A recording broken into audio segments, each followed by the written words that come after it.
ese módulo. Y la próxima semana revisamos el examen, ¿ok? Voy a compartir. Ahí están. Aquí está. Uf.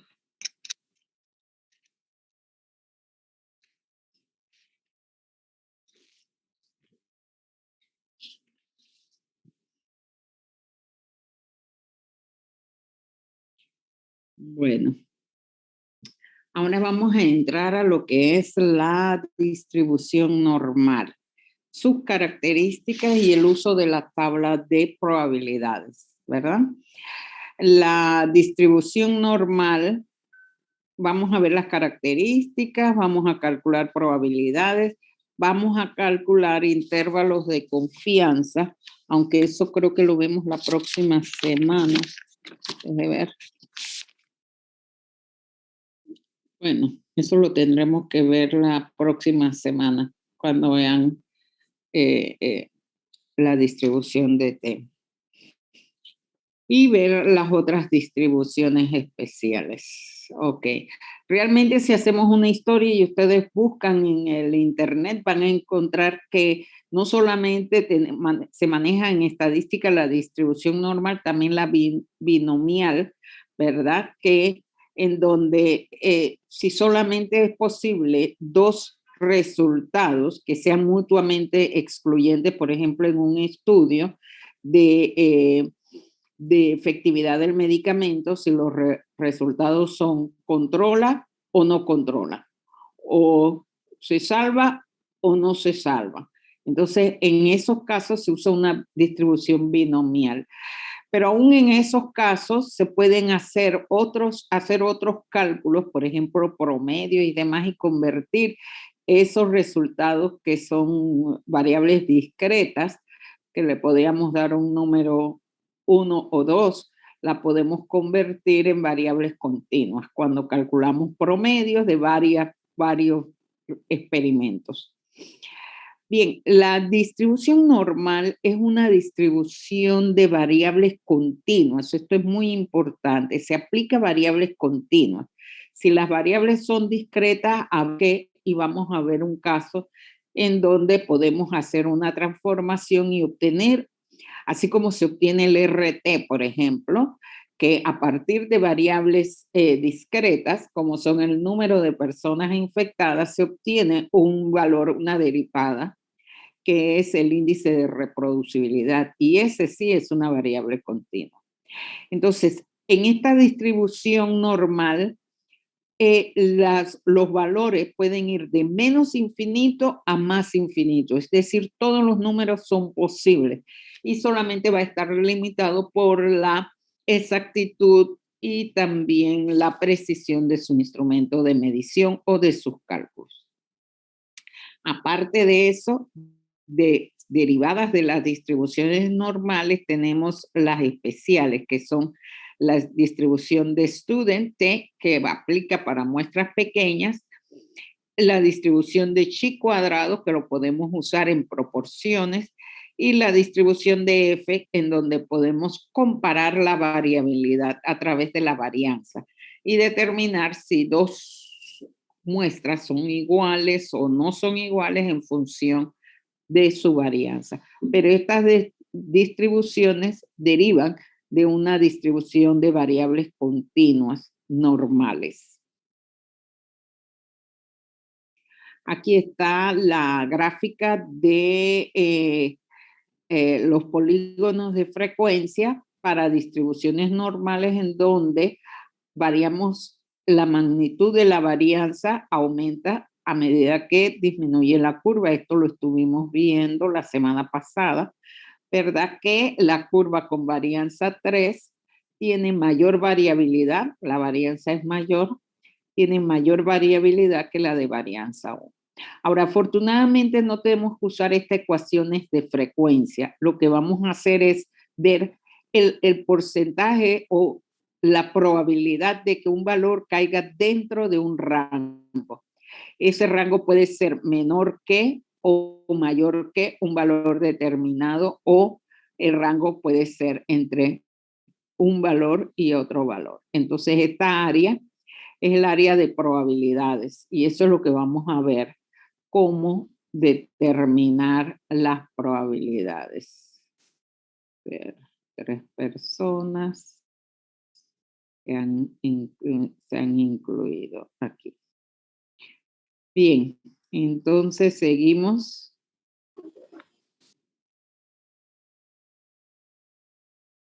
Las características de la distribución normal. Partiendo de una variable normalizada que vamos a llamar Z, ¿verdad? En donde el promedio de Z sería 0, ¿sí? Entonces, la probabilidad P de que una variable sea mayor o menor del valor predeterminado se determina por el área bajo la curva y eso es lo que vamos a ver. Hay tablas de estas áreas de valores de área bajo la curva que son las tablas de probabilidades. La distribución es simétrica en torno a una media. En este caso, la media mu sería igual a 0. De tal suerte que esa simetría indica que esta es la nomenclatura que se utiliza, ¿verdad? La probabilidad de que Z, este valor, sea menor que un valor predeterminado, Z menos 1, con signo negativo, o sea, acá, si esto es 0, los valores a la izquierda van a tener valores negativos de Z. Así que la probabilidad de que Z sea menor que un valor que podemos poner aquí a la izquierda, ¿verdad? Ups, perdón. Lo pongo aquí a la izquierda. Me están viendo el cursor, no sé si ven el cursor. Si no lo ven, entonces es un problema. Ok, vamos a creer que lo están viendo. Entonces, la probabilidad de que Z sea menor que un valor predeterminado menos Z1 va a ser igual a la probabilidad de que Z sea mayor. Aquí me faltó poner un Z. Mayor que el mismo valor en números absolutos, el mismo valor, pero con signo positivo. Es decir, que si yo pongo aquí Z más 1, Z sub 1 con signo positivo y Z sub 1 con signo negativo es el mismo valor, llamémosle 1. La probabilidad de que Z sea menor de menos 1 va a ser exactamente igual a la probabilidad de que Z sea mayor de más 1. Es decir, que el área bajo la curva desde Z menos 1 hacia la izquierda va a ser igual al área bajo la curva de Z más 1, ¿sí? Hacia la derecha.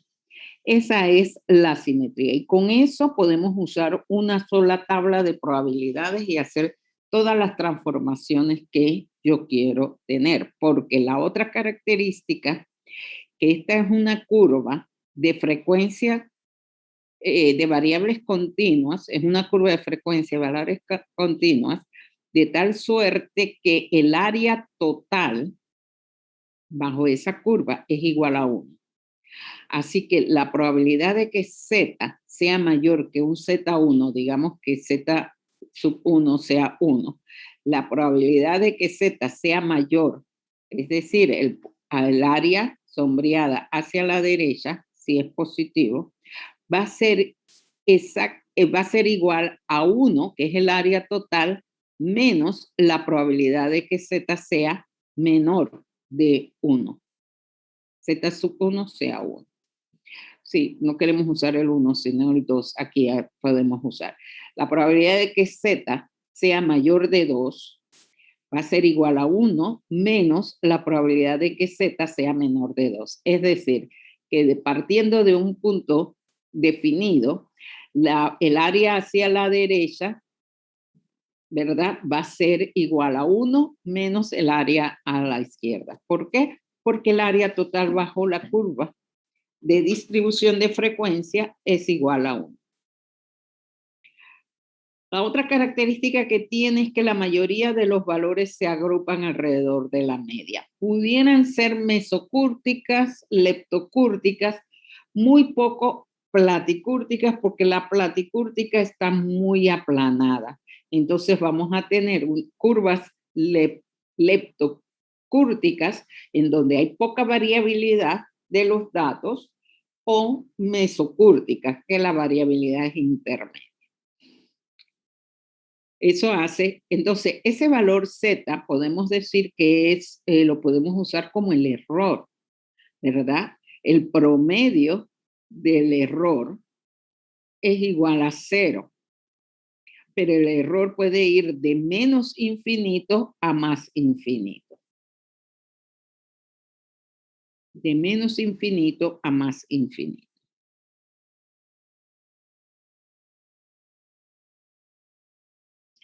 Ya hablé la semana pasada sobre estas curvas, incluso en el examen esta es la que apareció, en donde ustedes tenían que contestar una pregunta en relación a esa figura. Bien. Los intervalos alrededor de la media se define como el valor mu, el de la media, más o menos el valor de z multiplicado por la desviación estándar. Mu es una variable continua poblacional.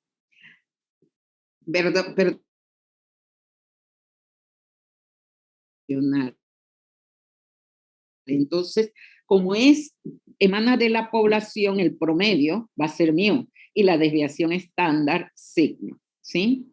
Entonces, el intervalo alrededor de una desviación estándar cubre un área del 68%, es decir, que el área comprendida entre -1 sigma y +1 sigma representa el 68%. Es decir, que la probabilidad de encontrar valores dentro de esa área es de un 68%. ¿Sí?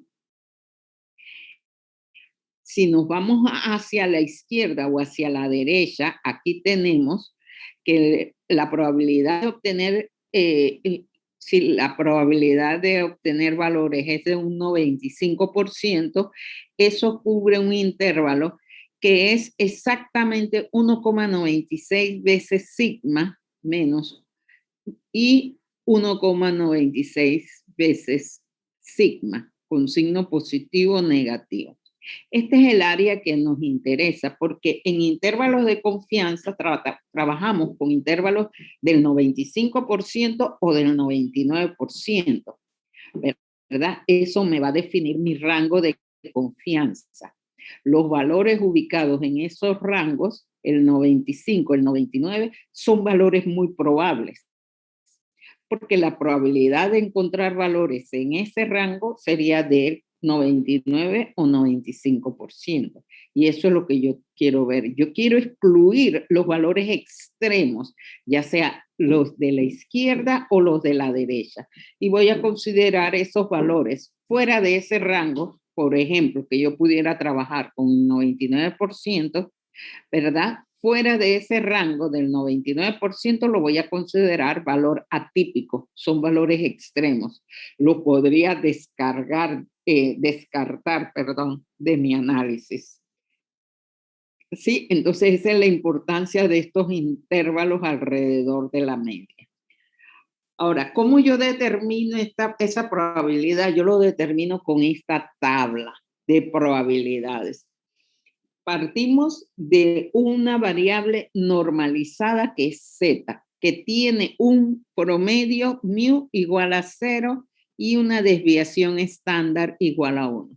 Esa es una variable normalizada, pero obviamente en mis datos experimentales, mis variables no tienen un promedio de 0 y una desviación estándar de 1, sino otros números.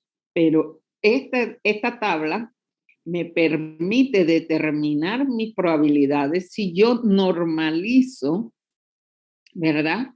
La variable experimental, si yo lo normalizo. Ahora, ¿cómo determinar las probabilidades?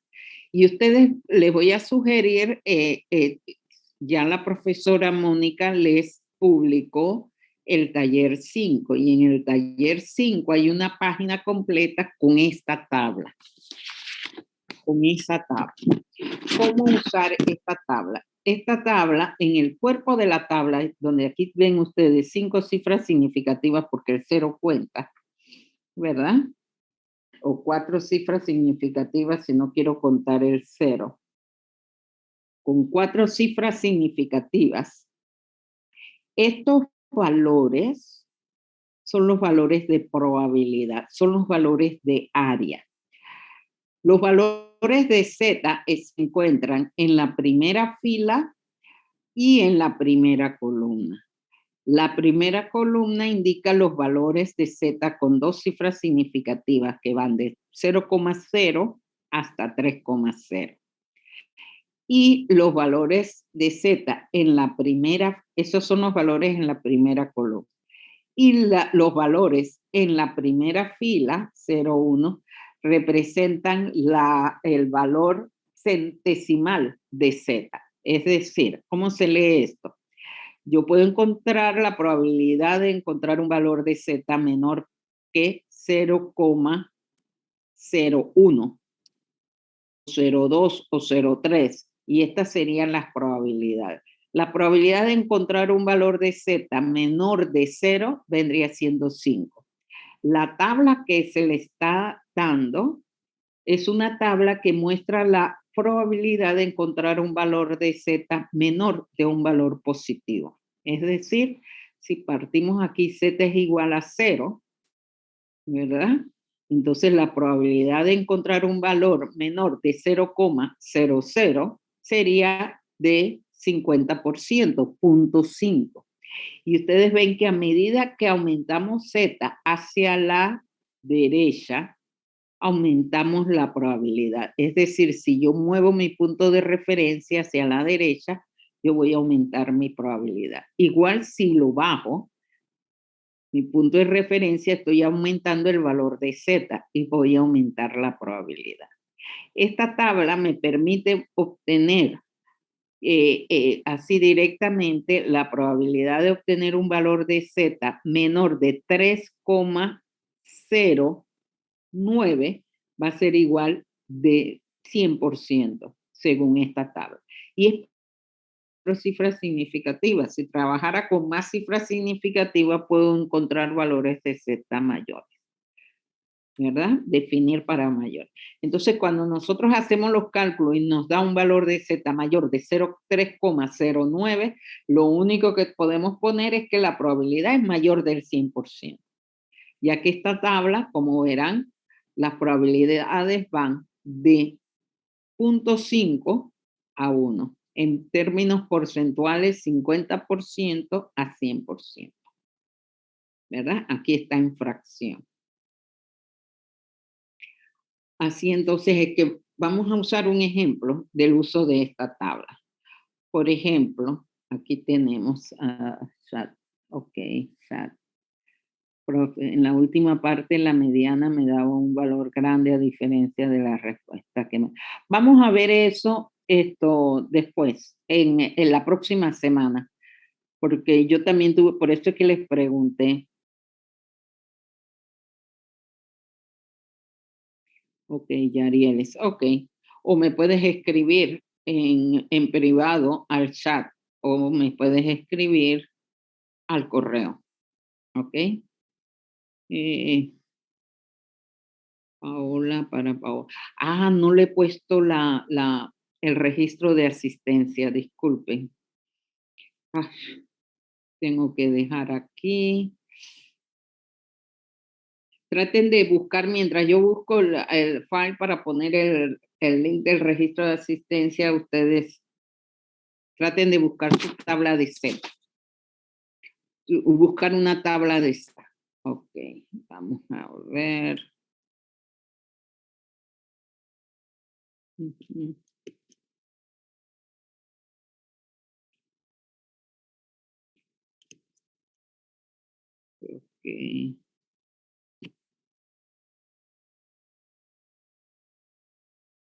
Okay.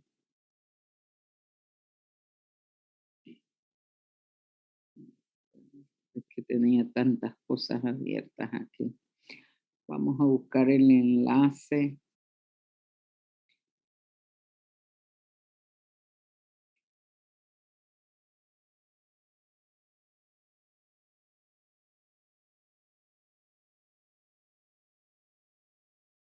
Lunes, registro de asistencia.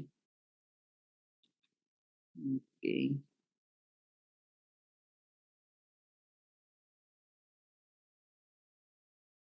Ok. Paola, me estabas mandando un mensaje. Ah, ya lo vi. A todos.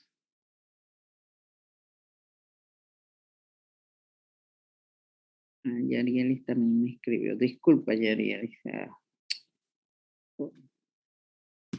Ahí está, para todos el link del registro de asistencia. Es el mismo de todos los días, pero bueno. De todas las semanas, disculpe. Pero bueno.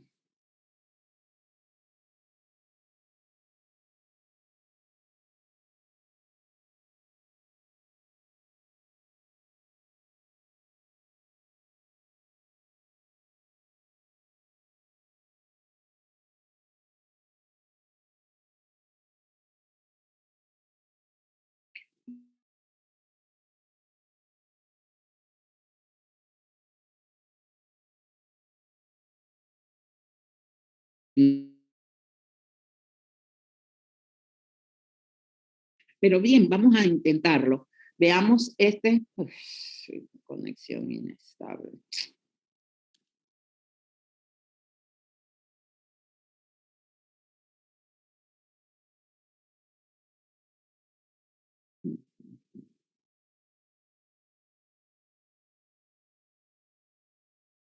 Ya. Ok, todavía están viendo mi pantalla, ¿verdad? Sí, profesora. Sí, profesora. Ok, entonces traten de ubicarse espero que hayan imprimido la presentación para que puedan ver la tabla y que podamos resolver esto. Me pide la más sencilla de las preguntas. Me pide cuál es la probabilidad de que Z sea menor de 1,17. La tabla que yo les he dado me da la probabilidad de que Z sea menor que un número positivo, lo cual cumple con este criterio. 1,17 es un número positivo. Entonces, yo lo que tengo que hacer es buscar en la primera columna el valor 1,1 porque solamente me da dos cifras significativas, no me va a dar 1,17. Entonces, busco en la primera columna ese valor. Entonces, lo enlazo con la fila 7. A ver si es aquí donde lo tengo. Ok, voy a para atrás. Ok, 1,1 lo debería de enlazar para ver si la tengo aquí. No.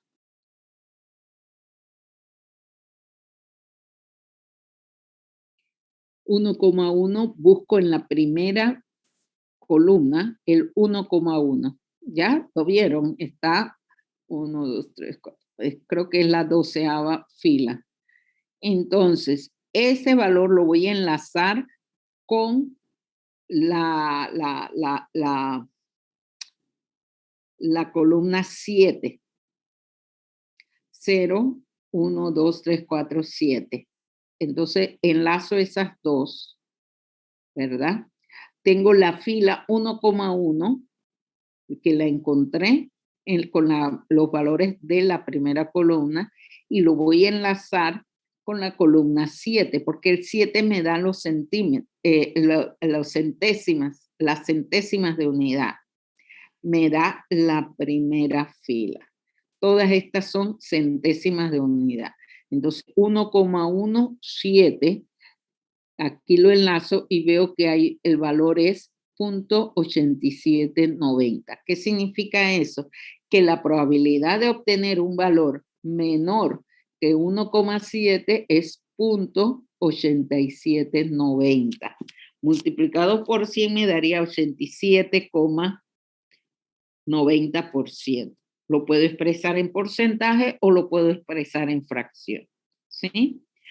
Porque las probabilidades van a ir siempre o es 0 o es 100, pero la tabla solamente me da las probabilidades de obtener valores menores que un valor positivo, ¿sí?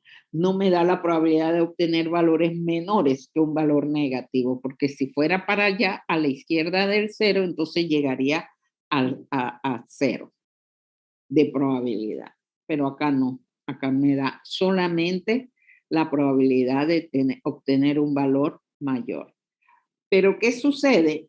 Eso es suficiente porque entonces usamos las características de esa distribución normal. Si yo quiero encontrar la probabilidad de obtener un valor menor de 1,17, de menos 1,17, es decir, acá, estaría ubicando mi valor acá. Como la tabla no me da ese valor, no me da esa probabilidad, porque como pueden ver al ubicar el valor de Z1 a la izquierda, mis valores de área van a ser menores de 0,5, ¿sí? Menores de 0,5. Entonces, ¿qué es lo que las propiedades de la curva de distribución me indica? Que la probabilidad de obtener un valor menor que un valor negativo es igual a la probabilidad de obtener un valor mayor que el valor positivo. Eso es lo que me dice la característica. Entonces, el área que yo quiero es la que está acá, pero la tabla tampoco me dice la probabilidad de obtener un valor mayor que un valor positivo. Lo que sí me dice la característica de la distribución es que el área total es igual a 1. Entonces, la probabilidad de obtener un valor mayor que un valor positivo va a ser igual a 1 menos la probabilidad de obtener un valor menor que ese valor. ¿Me explico? Es decir, el área que no está sombreada aquí sería la probabilidad de obtener un valor mayor de 1,7 y esa área sería igual a 1 menos este valor .8790, lo cual hagan los cálculos para ver cuánto les saldría. 1 menos .8790, ¿cuánto les da? .121, .121. Es decir, 12,1%. Ese es el área blanca, el área que no está sombreada. Pero ya vi, la pregunta es, ¿cuál es la probabilidad de obtener un valor de Z menor de menos 1,17? Pues va a ser igual a la probabilidad de obtener un valor de Z mayor de 1,17. Y esa probabilidad sería igual a 1 menos la probabilidad de obtener el valor menor, que era esta que estaba acá. Como acá no les doy todos esos ejercicios porque lo dejo para el taller. Así que, ¿cuál es mi recomendación? Que ustedes deben, antes de entrar al taller con la profesora Mónica, léanse el taller y vean los ejemplos.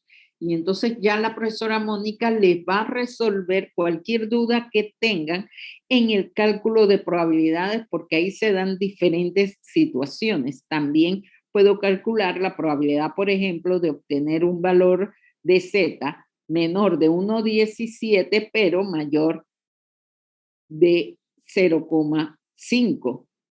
O sea que si hiciera una figurita, que a veces las figuritas ayudan, las gráficas ayudan, señalo en el área asombrada la probabilidad que quiero obtener. Ya ahí me da la probabilidad de obtener valores dentro de un rango, pero con valores positivos. ¿Sí? Carolina tiene, uy, hay varios que no se han podido conectar. ¿Qué pasó? No, Carolina ya debe estar conectada. Daniela, ahora. Sí, profe, ya estoy aquí. Ok, ya. Uf, uf, uf.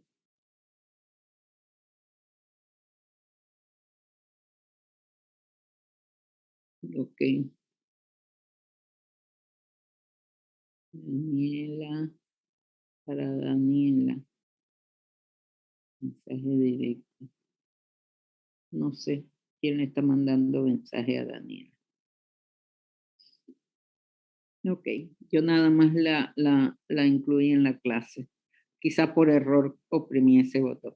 Bueno, como iba diciendo, también pueden obtener la probabilidad de obtener valores dentro de un rango de valores positivos. Por ejemplo, si fuera el punto 5 aquí, yo lo marcaría imaginativamente, ¿verdad? Entonces, esta probabilidad para obtener valores dentro del rango de punto 5 a 1,17 sería la probabilidad de obtener un valor menor de 1,17, que es esta, menos la probabilidad de obtener un valor menor de 0,5. Y la probabilidad de obtener un valor menor de 0,5 sería aquí, esta, 0,50 sería 0,69. Así que yo tendría que restar a 1,17 a esa probabilidad 1,17 que está aquí, 0,8790, le tendría que restar 0,6915. Y eso entonces me da la probabilidad de obtener valores dentro de ese rango estrecho. Y si voy a trabajar con los rangos a la izquierda del Z0, aquí a la izquierda de Z0, es prácticamente lo mismo, lo único que se tiene que combinar las dos cosas, la propiedad de que el área, primero la simetría, la probabilidad de obtener valores menores que un valor negativo es igual a la probabilidad de obtener valor mayor que ese mismo valor, pero con signo positivo. Entonces, eso hay que hacerlo. Luego, como tampoco me da la probabilidad de obtener valores mayores que Z, uso la propiedad de área total. Ahora, quizás sea, ustedes dirán, bueno, es más fácil decirlo que hacerlo.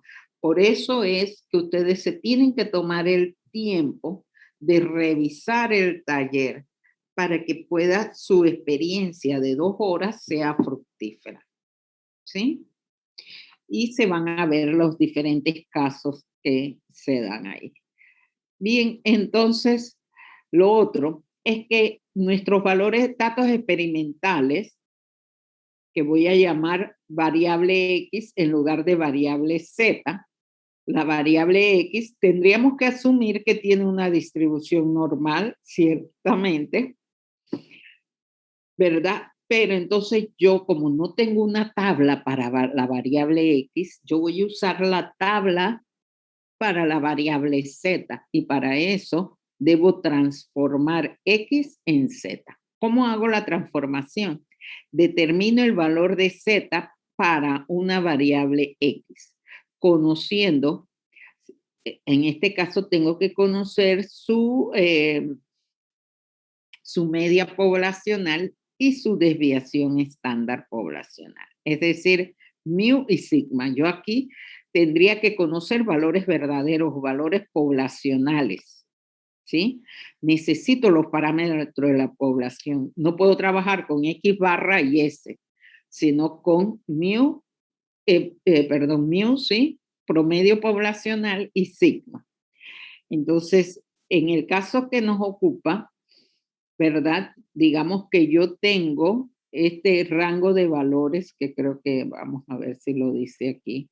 La distribución de valores de X sustancia en individuos sanos tiene un promedio poblacional de 242,2 y una desviación estándar de 45,5. Este es el mismo ejemplo que van a ver en el taller, ¿sí?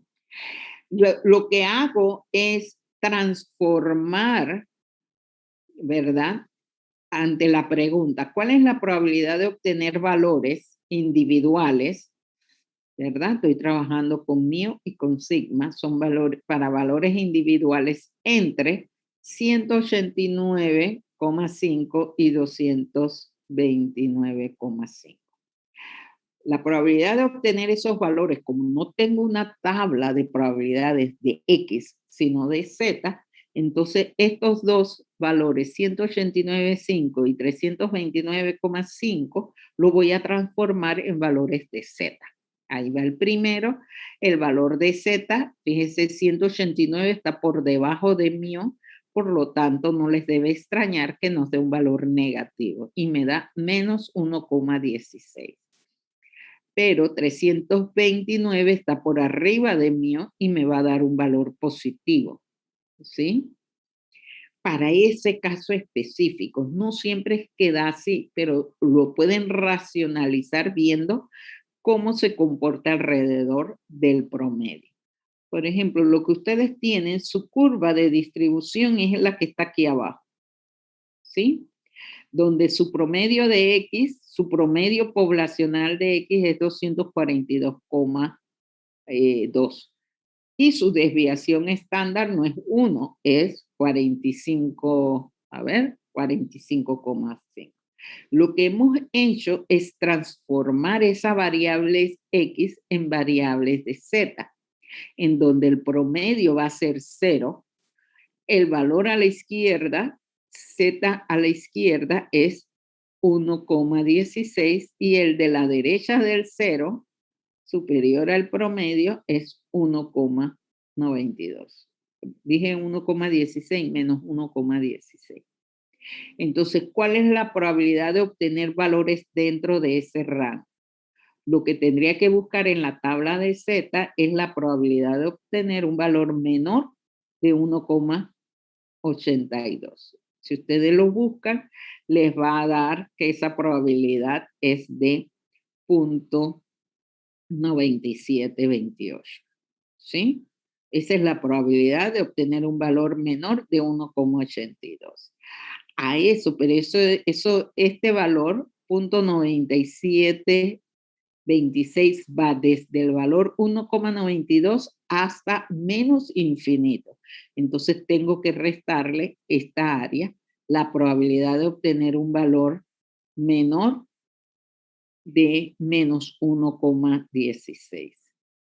Entonces, como eso no lo voy a obtener directamente de la tabla, tengo que transformarlo porque lo que me está pidiendo es el área que está aquí en blanco, ¿sí? Así que sería igual a 1 menos la probabilidad de obtener un valor menor de 1,16. Así que busco 1,16, sí, en la tabla, 1 menos ese valor. Si ustedes lo buscan, le va a dar 0,12. Veamos, a ver si no me equivoqué.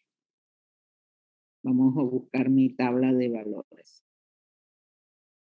De obtener un valor de Z menor de 1,16 sería 1, ahora estaría 0,8770. 1 menos ese valor, ¿cuánto les da? Les debe dar el valor que yo tengo acá. Ups. Disculpen. Les debe dar este valor. 12,30. Sí, háganlo para que ustedes lo puedan ver. Ese es el pedazo que tengo que restarle a 9726. Entonces, la probabilidad de obtener valores entre estos dos valores de Z, o sea, entre 189,5 y 229,6 sería 84,92. Así que con esto lo que estoy mostrando es cómo transformamos los valores de mi variable en variables de Z. Y uso con eso, hago el mismo procedimiento de buscar las probabilidades con los valores de Z, no con los valores de X. ¿Sí? ¿Pregunta hasta ahí? Bien, otra cosa importante aquí es trabajar con promedios, con muestras pequeñas. Al trabajar con muestras pequeñas, aunque los valores de esa muestra pequeña no sigan una distribución normal, los promedios de las medias, si repito el experimento varias veces, voy a tener varias medias. Y la distribución de esos promedios es normal, ¿sí? Es normal. Eso es lo que se conoce como la teoría del límite central. Entonces yo sí puedo usar los conceptos de distribución normal, aunque se trate de casos, como este caso, en donde la variable X no sigue una distribución normal. Por ejemplo, en un estudio de, nuevamente, eficacia de medicamentos, los resultados podrían ser que cura, sería 3, que no cura pero no hace daño o que causa la muerte. Esos son los 3 criterios y a cada criterio, que son observaciones cualitativas, yo le doy un valor, ¿sí? Yo les doy un valor. Que cura representa el 60%, ese medicamento, en un 60% los pacientes van a ser curados, pero en un 30% no van a ser curados y probablemente en un 10% van a fallecer, ¿verdad? Entonces yo repito ese experimento con muestras de 20 pacientes en diferentes centros, hospitales y demás, y obtengo los promedios. Los promedios siguen una distribución normal o una distribución aparentemente normal, casi asimétrica, ¿verdad? Mientras más grande sea el tamaño de la muestra, más normal se va a ver esa distribución de promedios. Así que con la distribución de promedios yo puedo aplicar también el cálculo de probabilidades. La única diferencia es que yo con la distribución de promedios tengo que usar la desviación estándar de los promedios y no la desviación estándar de la muestra. La desviación estándar de promedio es sigma sub x barra. Esa es la desviación estándar de promedio y se calcula a partir de una muestra, se puede calcular con la desviación estándar de la muestra. Recuerden que este signo poblacional entre la raíz de n. Perdón, no la desviación estándar de la muestra. La de abajo sí es la desviación estándar de la muestra, pero esta de aquí yo tendría que conocer la desviación estándar poblacional. Y para muestras de diferentes tamaños yo voy a tener diferentes desviaciones estándar de promedio. Eso se conoce como el error estándar.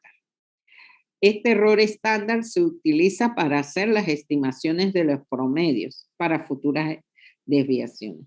Yo, si no tengo los parámetros poblacionales, una buena aproximación para el error estándar a partir de muestra es usar la desviación estándar de la muestra S entre la raíz del tamaño de la muestra N, ¿sí?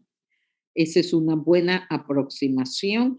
Es casi, así como S es una aproximación de sigma, este error estándar es una mejor aproximación del error estándar del promedio. Entonces, también tengo esa alternativa. Ya se acabó la hora de la clase, parece. Todavía tengo 3 minutos, solo para mostrarlo.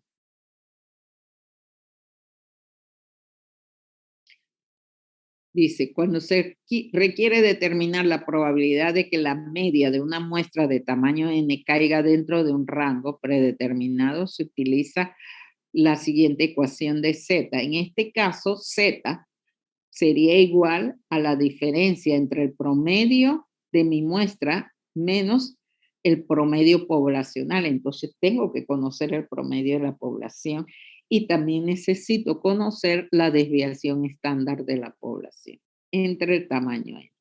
Esto equivale a conocer el valor verdadero y mi límite de variabilidad o la variabilidad teórica. ¿Ok? Entonces, igual reemplazo los promedios, por ejemplo, en este caso. ¿Cuál es la probabilidad de que en un grupo de 15 individuos se obtenga un promedio mayor de 219 y menor que 265? Obsérvese que estamos usando ahora valores más cercanos al promedio, que era 242. ¿Sí? Así que voy a calcular Z1 con el error estándar y Z2 también con el error estándar. Aquí X barra 1 sería 219 y X barra, debí poner 2, pero bueno, estoy hablando de Z2, es decir, que quiero conocer estos límites, estos valores, transformarlos a valores de Z. Y en la transformación me dio el mismo valor, menos 1,16 para 219.2 y más 1,16 para 265.2. Así que necesito conocer la probabilidad de que Z sea mayor de menos 1,96, o sea, hacia acá, y menor de menos 1,96. Como se trata del mismo valor, ¿verdad? El área blanca va a ser igual el que está a la derecha del que está a la izquierda. Entonces yo puedo buscar en mi tabla la probabilidad de que Z sea menor de 1,96. Y me va a dar un valor que va a ser 1,96, me va a dar 96.9750. Eso es lo que me da esta área de acá. Pero a esa área yo le tengo que restar el área blanca que está acá.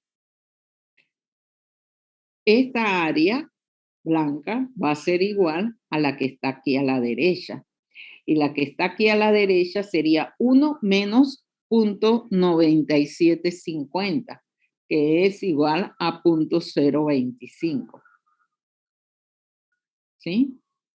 Así que eso se lo resto a 0.9750 y eso me va a dar una probabilidad de 95%. Ok, aquí no está. A ver, no está. Me va a dar, si ustedes hacen la resta, les va a dar 95%. Afortunadamente aquí eran los mismos valores, pero si no fueran los mismos valores, lo haríamos como lo hicimos en el caso anterior. Bien, la próxima semana entonces hablaremos de intervalo de confianza, porque ese valor que me dio es uno de los intervalos de confianza más empleados, el 95%. Así que esto era una introducción. Bien, para repitiendo entonces, ustedes, ya la profesora le publicó el taller 5. Comiencen a leerlo antes de el examen.